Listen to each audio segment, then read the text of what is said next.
या बायकोच्या या असल्या भांडण्याचा मला एवढा वैताग आला का नाही, लय लय किरकिर आहे माझ्या डोक्याला. तुम्ही आता व्हिडिओ मध्ये तर बघतच असाल मला. का भांडत असती का? तुला दुसरं काय काम बिम आहे का नाही? का भांडत असती मला? आपण फक्त व्हिडिओ पुरतं भांडतो, हे रिअल नाही. मग काय? अगं अनु, हा. विषय उगं काहीतरी डायव्हर्ट करू नको. मग काय म्हणली? हम्म. मी तुम्हाला सांगते की आमचं म्हणजे तुम्हाला भांडायचंच आहे का? कोण म्हणलं? हा? मी नाही ग. म्हणजे मी चांगलं बोलतो ना, तुम्ही चेहरा काय माझा म्हणताय? बघ, माझा चेहरा मी बघ, किती म्हणते गरीब मी आहे. की चेहरा भोळा आणि म्हणल्यावर तुमचं काम आहे. मग काय, मग तुझं काय म्हणणं आहे? तू भांडत नाही? तुम्ही भाग पडताय. हा? हा. मग ही भांडण मग जा, तुम्हाला आपल्या दोघांचं बॉन्डिंग चांगलं ठेवायचं नाही, भांडायचंच आहे ना तुम्हाला. बोला तुम्ही आता.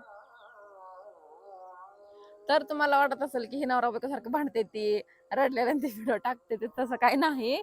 आम्ही असंच युट्यूबवरती आपलं भांडणाचा कंटेंट चालते म्हणून आम्ही टाकतोय. तर एवढं तुम्ही सिरियस घेऊ नका. भरपूर अशा कमेंट येतात आम्हाला की तुम्ही भांडताय, असं तसं एकत्र नीट राहू शकत नाही. तर तसं काही नाही, आम्ही खूप छान राहतोय. हे असं मला बोलायला आलं होतं.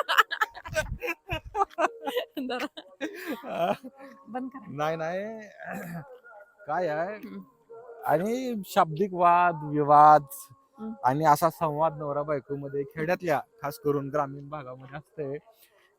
ग्रामीण म्हणजे भागात असं टोमणं, एकमेकाला टोमणं मारणं ही असतंय रेग्युलर जे काय म्हणते ते दैनंदिन जीवनामध्ये हे चाललेलं असतंय.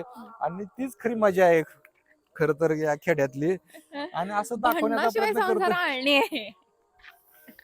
मग म्हणजे भांडण करून मीठ टाकायचा प्रयत्न करते का? Yes. म्हणजे भांडण म्हणजे जेवणातलं मीठ आहे असं तुला म्हणायचं आहे का? हो. वा, ह्या ह्या विषयावर हिला नोबेल पारितोषिक द्यायला पाहिजे बहुतेक आपले 3 साहित्याचा. मिनिटं झालेत.